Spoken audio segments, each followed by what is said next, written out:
Itoophiyaan uuman waan hedduu ishee badhaasee umullee waan qabnurra waan dhabne lakkaawaa qofa gadadoo waliin wal barree jaarraa hedduu lakkoofsifneerra. Mormi maaliif uuma jennaan galagalee ilaaluuf akkuma jedhamu mootummaan jijjiiramaa Itoophiyaan osoo ala hin ilaaliin qabeenyi qeesheetii qabdutti gargaaramtee badhaadhuu dandeessi kan jedhu yaadama gochatti jijjiiramee abaarsa bara dheeraa keessaa ishee of kolchuu danda'u bocee erga hojiitti eegale damee dinagdee hedduun jijjiiramni ufumaanuu afaan baasee dubbatu dhufaa jira. Yaadama jijjiirama kanaan kan dhalate keessaa inni tokko qonna magaalaati. Duraan qonni yoo yaadamu qonna baadiyyaatti hojjetamu qofadha kan sammuu namaatti dhufu. Haa ta'u malee inisheetiiviin qonna magaalaa erga hojiirra oolee qonni tokko magaalaatti hojjetamu isa baadiyyaatti hojjetamullee kan gachiisu ta'aa jira. Obbo Galataa siyyum qe'ee akaakilee isaanii gullallee lafa seenaatti horii horsiisuun nama fakkeenyummaa qonna magaalaan maqaan isaa naannoo sanatti ka'udha. Dhaloonni keenyaas asumatti gullalleedha.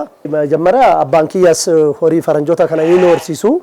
Isarraa muuxannoo fudhadheetan immoo anis caarraa kana amma mootummaan kan nu kenne kana isa fayyadamuuf kunoo akkanatti horii horsiisutti calqabe. Namni hojii hojjetu Jaalalaan yoo hojjete akka milkaa'u Obbo Galataan nama fakkeenyummaa ta'uu danda'anidha. Inni baay'een hin jaalanna wajjinuma guddanne odoo horiitti tiksinu horii wajjin guddanne horiin horii fakkeenyaaf anaannanis hin horsiisna hin gabbisnes itti gurgurra. Kana hooloonnis hin horsiisna kana hin hojjanna. Hojiin qonna magaalaa ifaajii akkuma qabu bu'aan isaas olaanaa ta'uu kan himan Obbo Galataan hojii kana hojjechuun bara wayyaanee akka hin yaadamnee fi amma immoo deeggarsa mootummaan damichaaf kennaa jiru baay'ee gaarii ta'us dubbatu.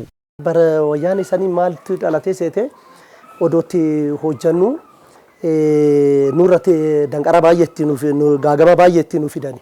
Sigalee fakkeenyaaf amma xinnoo fincaanii hoba'ee adabin cimaatu nu yaadamu. Immoo sasodaannetti cufne.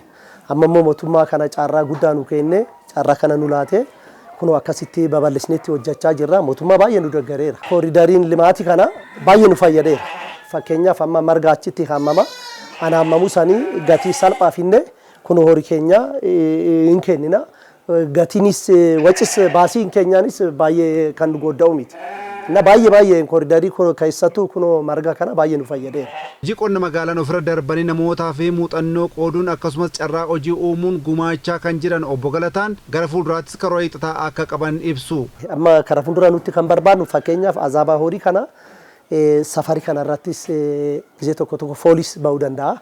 Maal goonaa isaan amma azaabaa kana cuunfatee karaa maadaabaraatti jijjiiree bishaan kuuma babaasee azabaanis figinis kuuma babaasee isa sirriitti adeeyyee azabaa sanii baasnee ashagameetti maadabaraa angabarees anwannutti ta'uu danda'a. Kana tokkoffaa maashinii kana leeyyan biraan immoo kunoo choppariin jira. Isa maashinii san fakkeenyaaf qaraxii alaa biyya alaatti galchine akkatti fayyadamnu.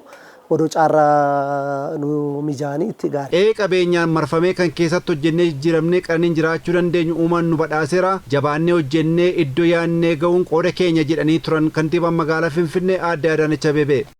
አጠገባችን ብዙ ጸጋ አለ ያላየነው ያልሰራንበት ያልተጠቀምንበት naannoo keenya qabeenya dilbiitu jira kan nuti hin argine kan itti hin fayyadamin kan ittiin hin jijjiiramne uumaan waan hunda nuuf kenneera kanaafuu hojjannee ittiin of jijjiiruu qabna. Itoophiyaanotiin yoo cimnee hojjanne ni jijjiiramna. Warreen cimanii hojjechuun kanneen biroof fakkeenya ta'an ni horanna.